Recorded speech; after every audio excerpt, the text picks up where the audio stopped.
So are we all ready for our last three speaker of the day?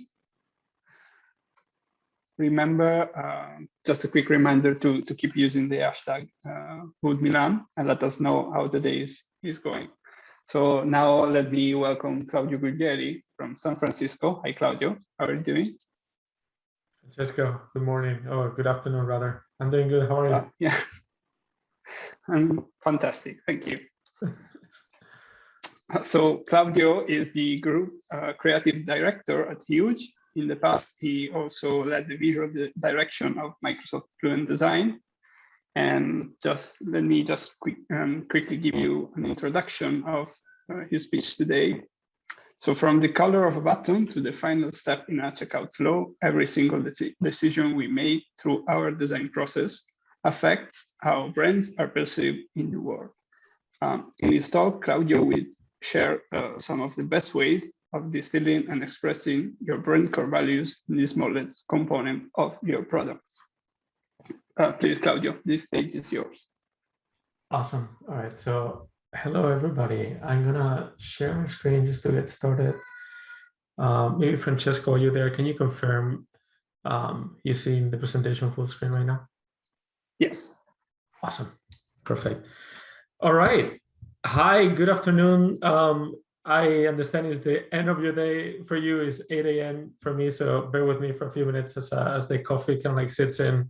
I'm excited to be here today. I think, you know, it's been an interesting a rough couple of years for everybody around the world. I just wanted to say before I get started, thank you, Isabella, thank you, Francesco, thank you to all the organization of the World Usability Day in Milan for inviting me, and thank you all of you for being here and you know, sitting down and being willing to share my rumbles and listen to me for a limited amount of time.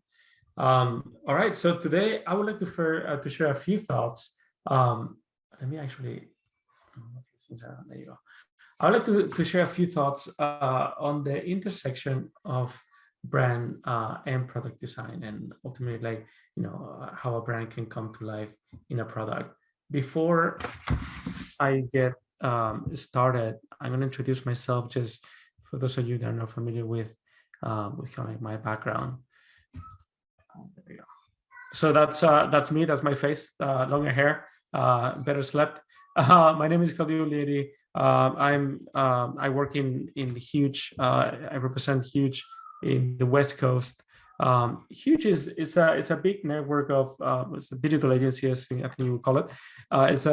We have a global network of offices all around the world. It is a big company, but not as big as many others. So like it basically, you know, in my mind, it gives us the ability to sometimes be the underdog, but at the same time, like get access to like really, really interesting projects. For the past year and a half, this is really my office.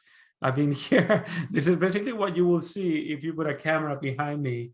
You know, I'm fortunate to have been able to work from home and yeah, just create a space where I feel comfortable. When I'm not working from home, I work from our office in Oakland, and I share a space with, you know, some amazing and beautiful people. I wanted to share with you a few other faces. We're getting to a point where we're coming back together to the office, and it just feels really good to, again, then get that kick, get that energy back in, and like just, you know, leverage the energy in the room and the creativity that happens when, you know, you're able to like riff on ideas, and like your body language is part of the equation, and, you know, you get to do like some giggles together. So so that's that. For the past couple of years, a few clients that we've done some work for are like Riot Games, PlayStation, Samsung, Panasonic, Google, Wish, which is an e-commerce platform, Abbott, Okta, Zelle, Dolby, Converse. These are just like a few of the clients that we normally work for, and I can think of that we've done work for the past year and a half.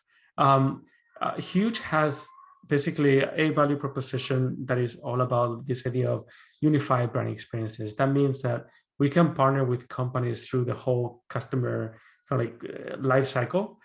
So for instance, we sometimes partner with companies at the onset, like at the very beginning of, let's say, the business strategy phases to maybe validate a space, get permission to play in a specific vertical.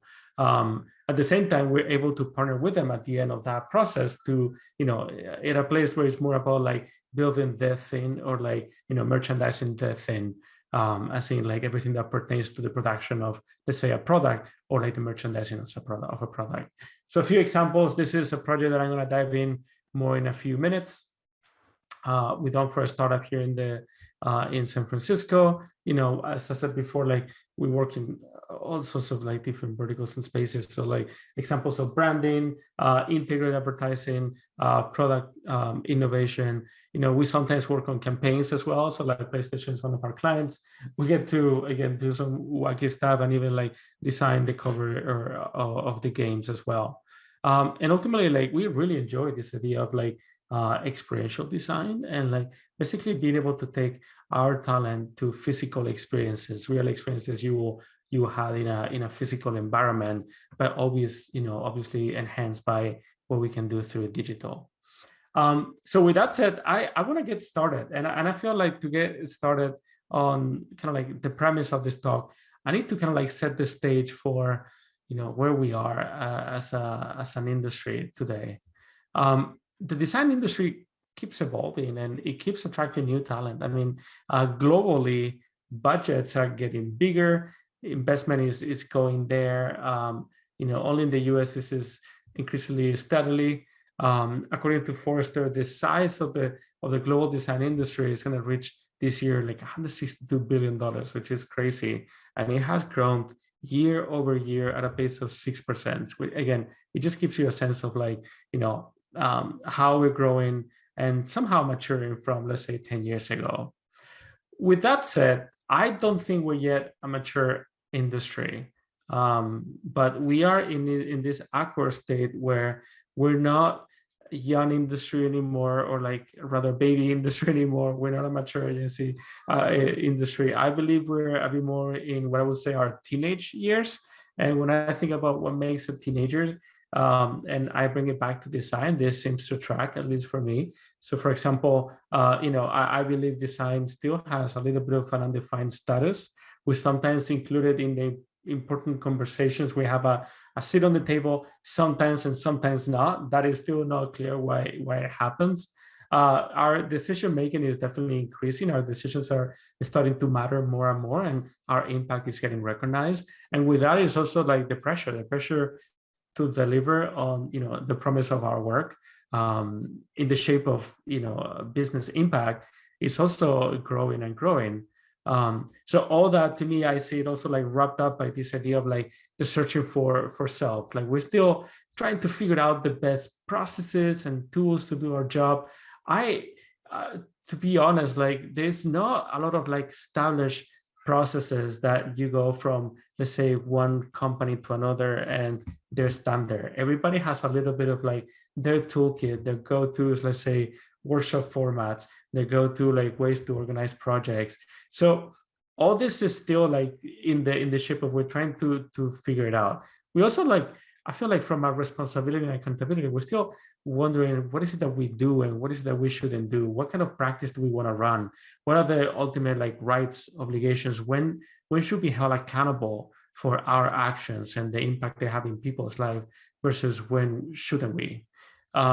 So with this idea of like these teenage years, I think as we're maturing, the role of the designer is changing as well. In general, like, we have these vicious cycles of design roles where we started many years ago from this idea of a webmaster, just laughable right now. And then, that broke down a little bit in this convergence, divergence, right? So like it evolved to like rather like it's fairly simple, but again, more broken down understanding of the role as information architect, disability engineer, interaction designer, graphic designer. Then this idea of like the user experience designer came up. Then again, we went into this divergent cycle that it broken down. So you can like get the gist of this is where it's going. There's a vague idea of the full stack designer right now, but when we say full stack, it's so influenced by the processes of it that is, in my mind, is not even that full stack because it's forgetting the core understanding of design. I mean, just to illustrate this idea, only in a quick search for jobs in the Bay Area will give you all this variety of titles. So we have like user interface designer, user experience designer, interaction designer, product designer, design lead, art director, visual designer, graphic designer, designer just by itself, brand designer, brand visual designer, design systems designer, system designer, content designer, technical designer, production designer. Honestly, I'm looking at this list and I think I could do 80% of these jobs, but I don't know why I would pick one versus another. This is reflected as well in, the specialization of the craft.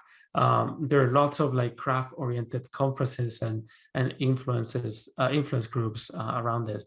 Honestly, design has become so fragmented that my biggest fear, as always, is that the ultimate responsibility of a designer is getting diluted and sometimes falling through the cracks in this like fragmentation of titles. So for example, some designers are really, really worried about, and most designers I would say at this day, they're really worried about the mechanical aspects of design, the components, the variants, the auto layout. Can they do this 10 times faster? What can I do in 7 minutes? How can I speed up my workflow? As someone that is a hiring manager that I'm always looking for talent, I find this useful, at certain extent in some projects. But sometimes you find designers that are like so focused on this side of the spectrum of design that they don't really know how to create from scratch. So in his book, Don Norman, again, guru of usability and accessibility, in his book, Emotional Design, he calls out 3 aspects of design. That is behavioral, that you see that on the bottom left.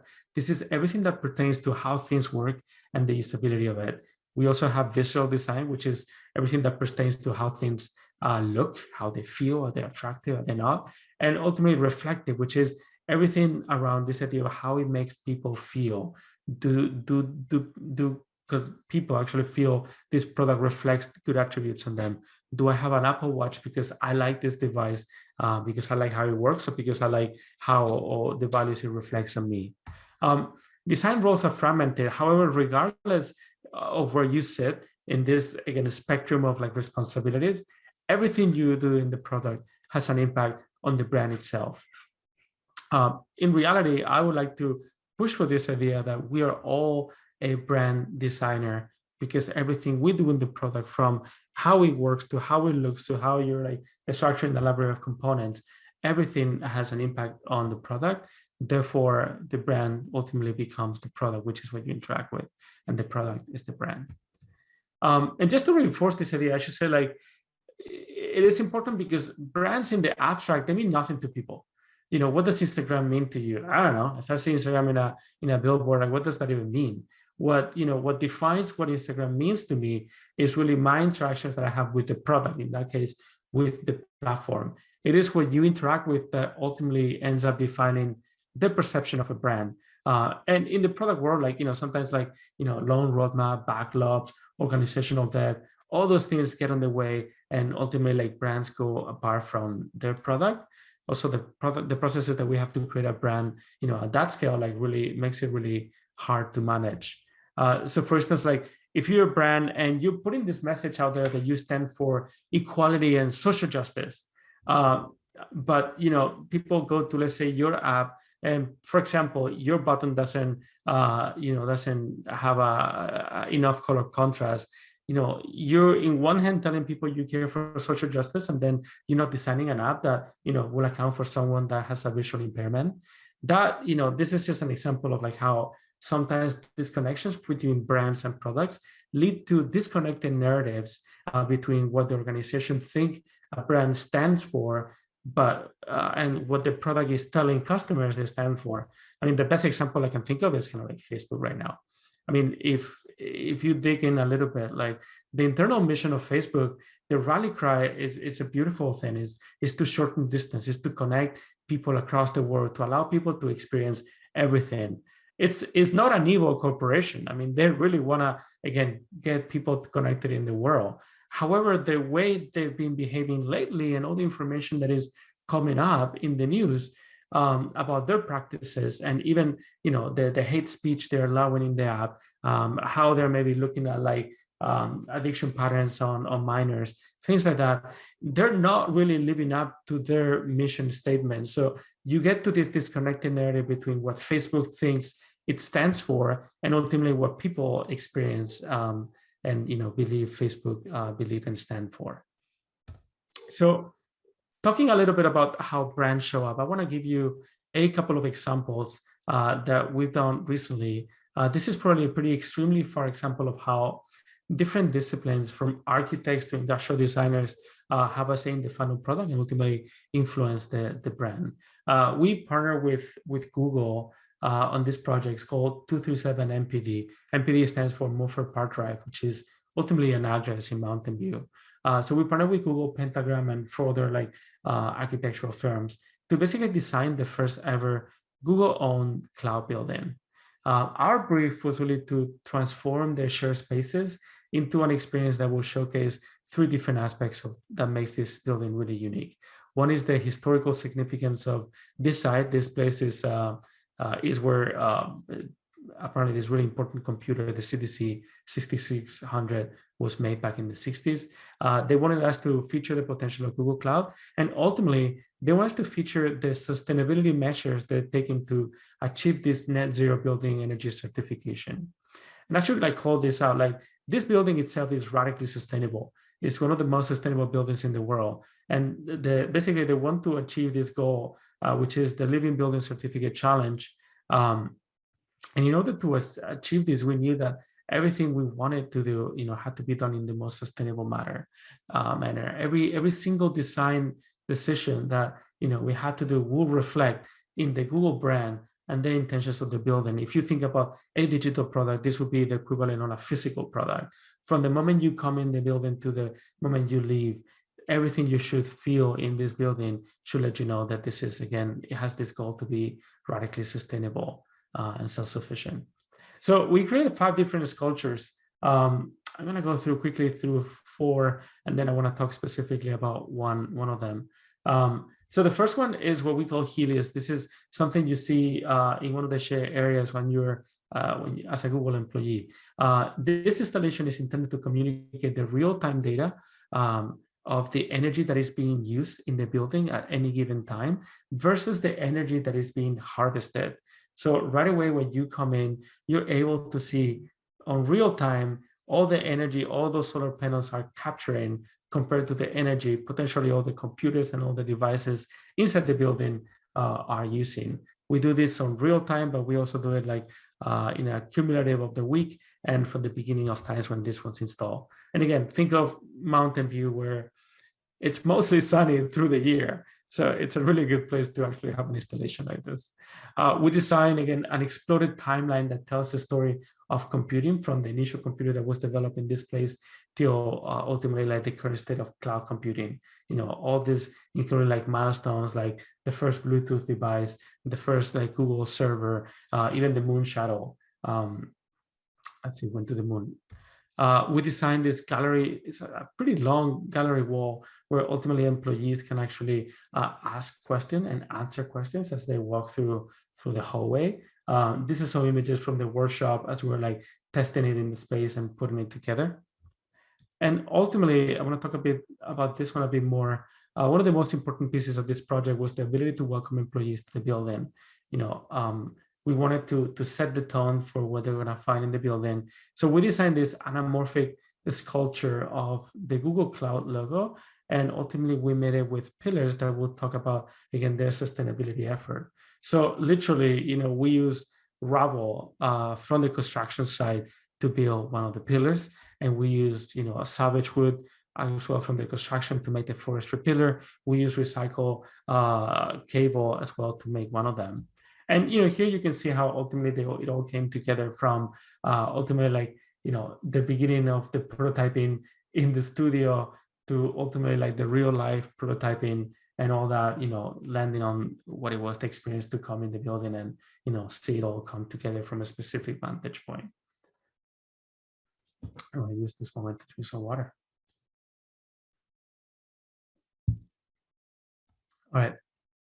Every designer working from this project or on this project, and this is true for industrial designer, product designer, prototype designer, architects.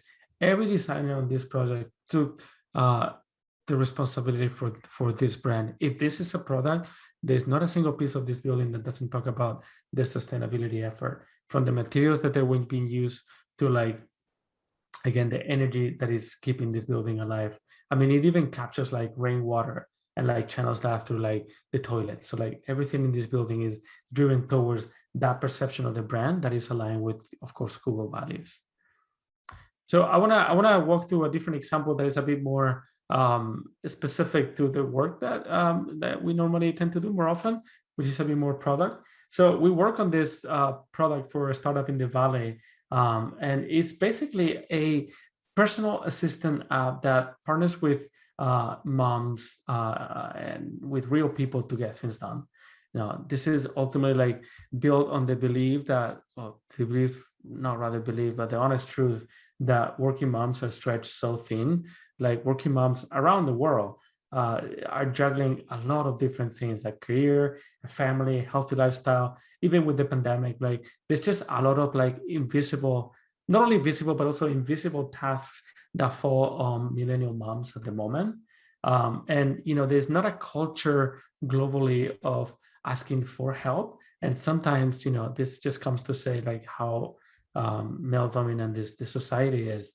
Even this idea of like asking for help is not well seen.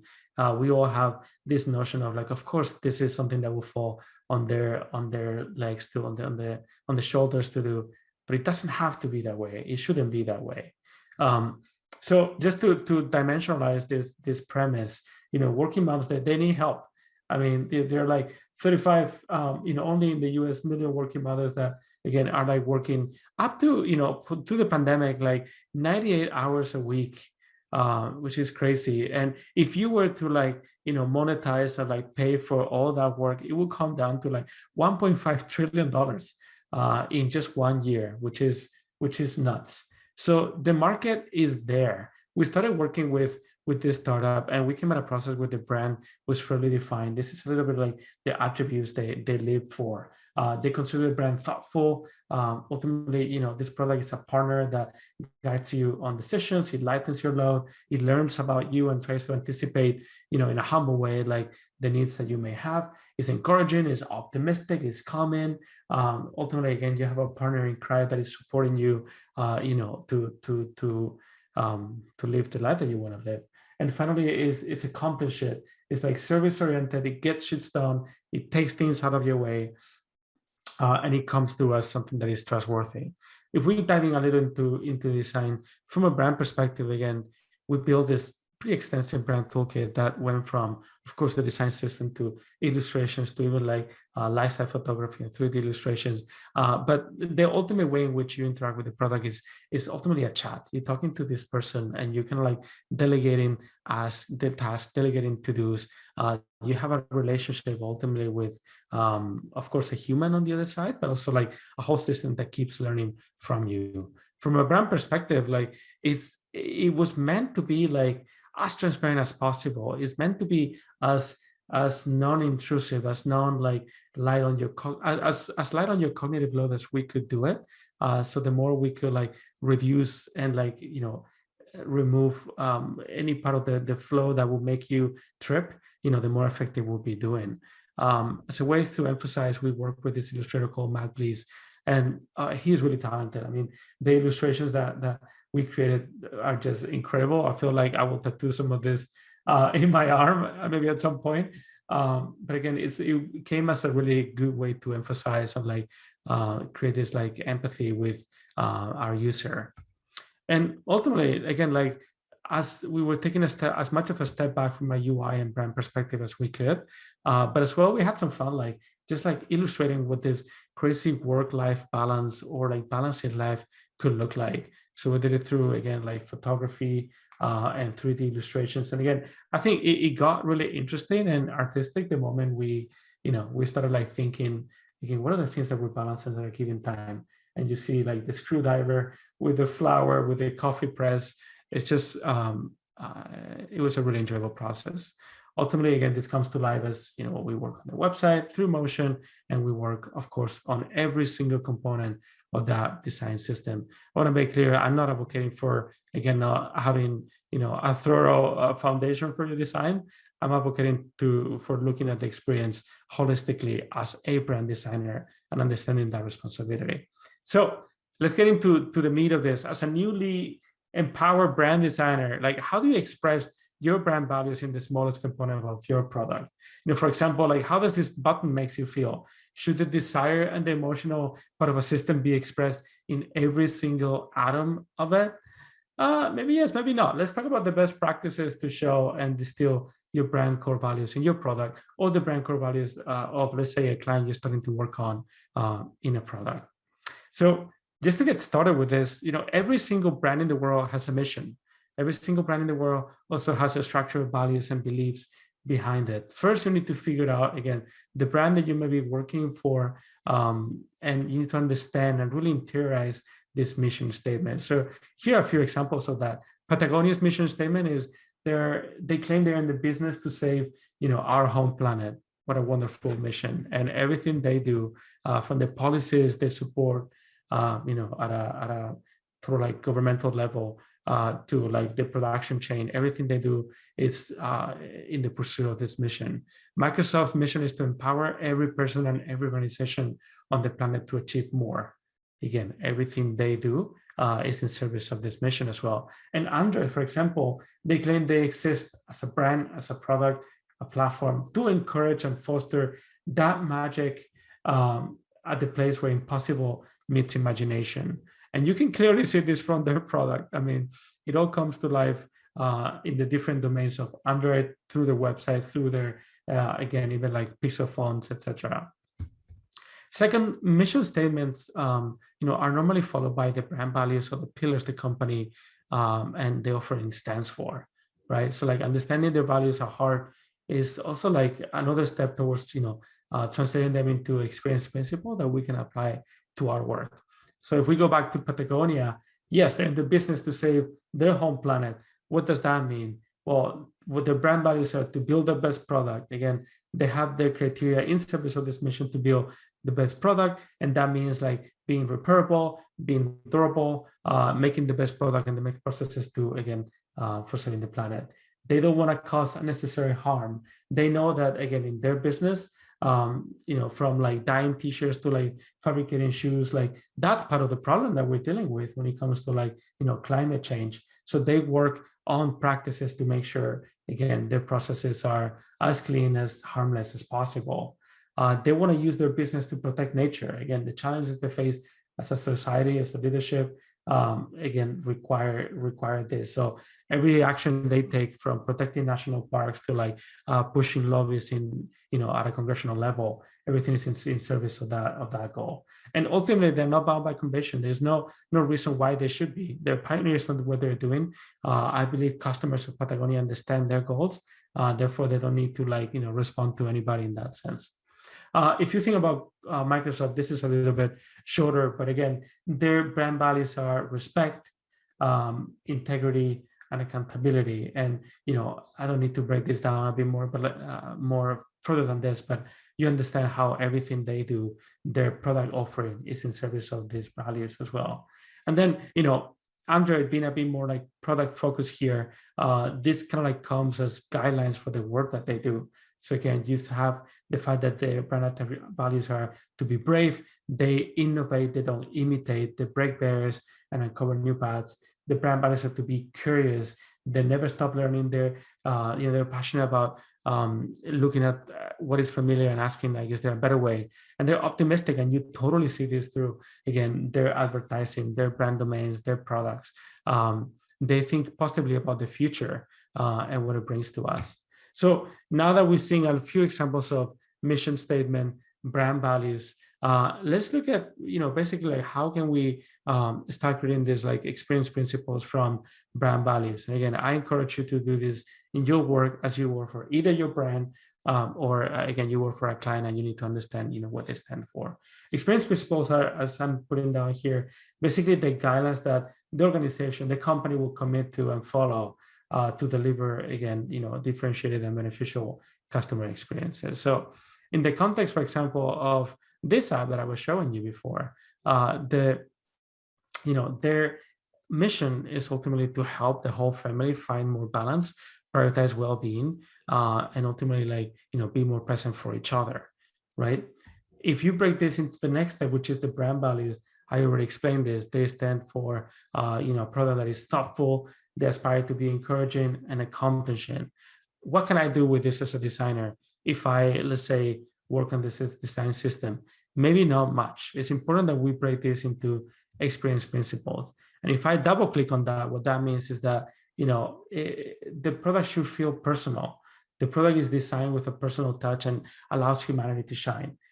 That means that everything we do is rooted in human connection, and there's a sense of intimacy and warmth that comes from it.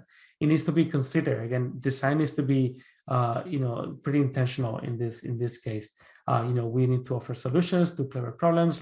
The reality is this thing is pretty complex. I mean, the matrix of this service is highly complex, but the way this comes to life from a customer perspective, it should be seen as almost dumb. It's it looks extremely easy, extremely simple, and that's something that should guide our work. It needs to bring joy. Again, everything that we need to do needs to bring joy in someone's life. Otherwise, why are they using this app? So again, what we do, we need to find moments where we can create magical experiences, bring some light into their day. And finally, it needs to empower the customer. I mean, this is pretty obvious, but this product is meant to keep track of everything and become invisible, and ultimately as it helps you in your day to day. So now that we have these experience principles, it still feels lofty. And again, you will see some instances where some companies go from values to implications, but I find more useful and, as a way to be more effective in different areas to kind of lever it down before to these experience principles. So with that, we kind of break it down a bit more into design implications. So what does that mean to be personal? I mean, let's get real. What is this? Well, it means that if we're presenting the information, we need to ultimately prioritize observations and insights and a natural language beyond having a chart or a number. We need to show real moments in the photography, how the brand comes to life. Mom's lives are messy. We need to reflect that. Our language needs to be simple, needs to be concise. In the column of being considered, we need to reduce as much as possible the steps that we need to complete a task, right? In the idea of bringing joy, we need to celebrate your wins. We need to be bright and use bright colors as we design this interface. We need to show the light while using this. Again, celebrate victories when they come. Take a moment from the transactional part of your interactions to just celebrate and find that unity with your assistant on the other side. And ultimately, in this idea of empowering the customer, again, we need to show the right amount of details at the right time. We need to create a UX that users are not aware of, and we shouldn't be needy. We shouldn't bombard users or customers with notifications and whatnot. So just getting to the end of this, what are really the right scenarios for a brand to become more expressive and come to life? Back to our button example, are buttons the best place to bring our values to life? Well, sometimes they are. Coming back to Don Norman emotional design, our brand values design implications should affect all the aspects of design we can think about. A brand moment can live in any of these circles. So for example, if you, let's say, it should definitely affect the visceral part. For example, if a brand that screams at you, or does it take a step back and is a bit more calm and transparent? If the design implications, for example, are to build something extremely simple, and that should come to life through simple and extremely stripped down intuitive flow. So the behavioral design should basically ladder up to that principle of reducing steps when possible. And finally, the reflective aspect of design, this is how the brand comes to life. It comes how people feel about using that brand. That obviously should also be influenced by the brand values as well, as we're working on it.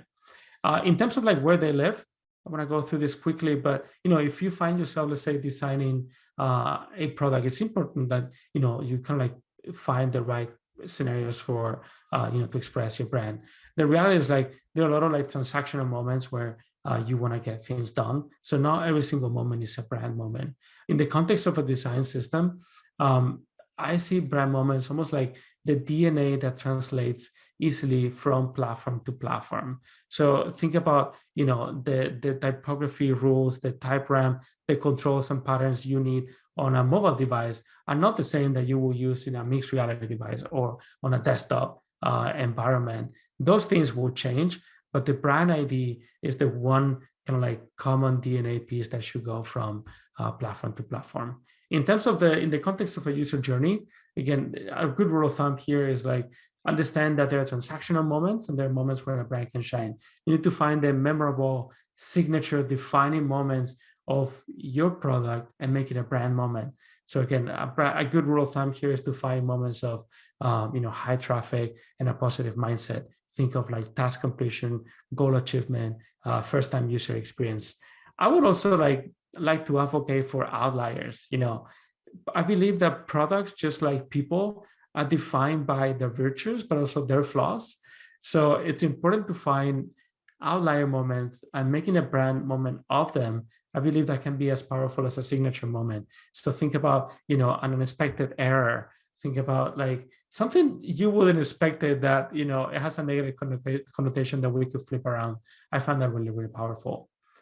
Anyway, just to wrap it up, and as a bit of recap, we talked about the state of design.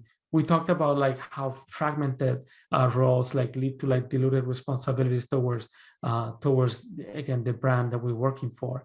We talked about brand design and how all of us have a role to play and how brands are perceived. And finally, we learned a little bit one of many ways to break down brand values into actionable design implications. So with all that said, I want to talk and reiterate one more time, the impact that brands have. I mean, over the past 10 years, brands have really changed and transitioned from, what we'll call an intentional communication strategy. Brands decided where and when to say what. They decided, oh, this is my calendar for the year. This is what I'm gonna communicate when, let's say, the holiday season comes in. This is my message on Veterans Day. This is my message here and there. And this is the past. We're not there anymore. Like we transitioned to this always on paradigm. And what that means is that everything communicates from the latest tweet to the color of a button. Like brands today are defined by not only their products, but their communication strategy, their partnerships, their policies at a government level, the macro and micro decisions they take, again, their reaction to societal issues. Brands wanted to desperately be part of our lives, so they need to be held accountable for basically, what they think and how they act to everything that's happening in society today, right? Their support to social causes, what they choose to address versus what they choose to ignore, everything communicates there. And, as we work with brands, like regardless if you work on the behavioral part of it, on the usability aspect of it, regardless if you work more on the visceral aspect of it, or if you work more on the reflective aspect of a brand, you are a brand designer and your work influences and define the success of that brand. All right, that was a lot of talking, but that's the end of the presentation. Thank you so much, everybody, for listening so patiently. And I believe we have a little bit of time for a Q&A. So maybe yes. I should stop sharing my screen. Francesco, go ahead. Thank you. Yeah, thank you so much for this wonderful speech. We have a lot of questions coming in, so awesome. I'll try to be to relay them to you. Sometimes it's really difficult to communicate to the client the value of an holistic approach for their product or services, also in terms of brand. Many times clients even approach several providers or agencies to focus separately on identity, marketing, communication, and single products. Which is your suggestion for all of us, and which is your approach in this case? Yeah, 100%. I know there's an ideal state where you get to do everything, and then there's reality, which is working with partners and working for clients that we might have a different vision. I think, this comes down to like how you show up yourself, and like what ambitions do you have. Clients come to you because they want to partner. They come to you because, again, they have a mission, they have a job to do, and they're looking for the best people to do it. The more you position yourself as a partner for their best interest, the better you can like frame the situation in the way you think is more beneficial for the brand ultimately. So I would say when I work with my creative directors, like this is something we do at different stages. So like I'm not too sure if this is going to be helpful for the question, but this is more like how I organize the team. So for example, like I like to empower my leads to always like, again, present the work, and like create a relationship with the counterparts on the client side, if we're talking about like a sizable like organization. At the same time, I am a little bit playing like both sides. I am an advocate for, of course, like what we think is the best for the brand, but also for the daily struggles of the client. I do that in the call, but I also do that like check in, with like one-on-ones with the client, where I position myself not as I'm trying to sell you this and this is the only way to do it, but more like I'm your partner in this mission. And if you have any feedback, I will use that intimate kind of like relationship and like moments of like connecting with them one-on-ones as a way to like convey my designers like best interest, but also like listen to them and be flexible like what they're trying to achieve. So again, there's no magic wand that is going to make it work. I find that this falls sometimes more in the relationship part of the engagement more than on the work part of the engagement, if that makes sense. Thank you so much. Yeah. We have another question for you. Which is your vision about the designer role in the next years, and which are the skills that designers should have to be competitive in our industry? This is a big question. Yeah. So many different levels, right? Like I don't think a designer, it just, as we said before, it means a lot in terms of like branches specialization, but also you have like different levels of seniority. So like if you are, for example, an individual contributor and you're like looking to hone your craft, my recommendation, and this has been true for the last 3 years, is get into 3D. 3D is the future of design. We are on, as more and more start listening about the metaverse and all that, like this is just the beginning. If you are limited by your own skill sets to Figma, to Sketch, or whatever 2D software, and you're not already feeling familiar with 3D environments, like you're gonna fall behind pretty quickly. That's at a dual level. I think as you kind of like increasing more in like seniority and you get to touch other aspects of the business, I think the more understanding you have of the business and pure like strategic approaches to the work, I think the better you'll be suited to like grow as a professional. So that means, to put it in a simple way, stop reading design.com and start reading business.com. Hopefully that explains it well. I think, and when I say business, it's not just numbers and like economy, is understanding cultural industry landscapes as well as your customers.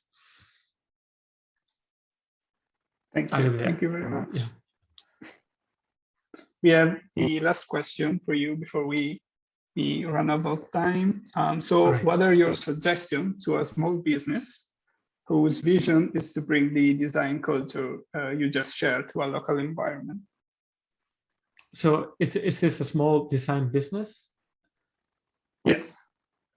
Okay, so what is my, help me rephrase that. What is my recommendation to a small design practice, let's say a studio, that is trying to do what?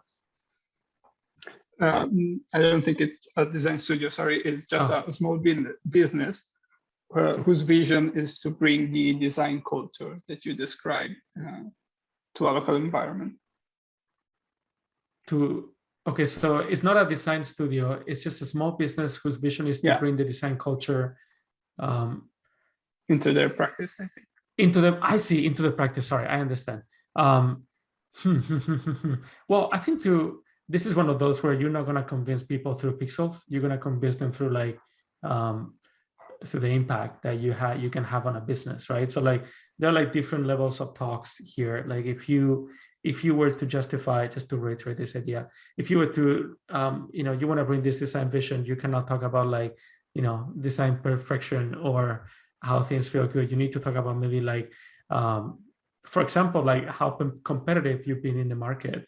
Like what is let's say your market share right now in your space, and maybe look at like your landscape and see how other competitors maybe are like adjacent industries or companies within the same industry are maybe leveraging again design, and by doing that are like accessing to a wider range of customers. Again, I will look at this more from a strategic mindset more than a pure design for the sake of design mindset. I would also say, and this is unrelated, but like it's the notion of small business is really relative these days. I think we are able to, through the internet, we're able to project whatever we want to project. Sometimes we think agencies or shops that we admire are made of like gazillion people, when in reality it's like 2 people. I feel like there's something to be said about how we can shape perception of ourselves and our companies, how we show up online versus the hard numbers. Anyway, that was a tangent, but hopefully I answered the question in the first part. Yeah, thank you so much. Okay, I think we run out of time for today, unfortunately. And let me thank you again for joining us. It was really a pleasure. Thank you so much. Thank you, everybody. Thanks everybody for attending and listening. Thank you, Francesco. Thanks, Isabella, and everybody at the organization. Thank you. All right, bye. Bye.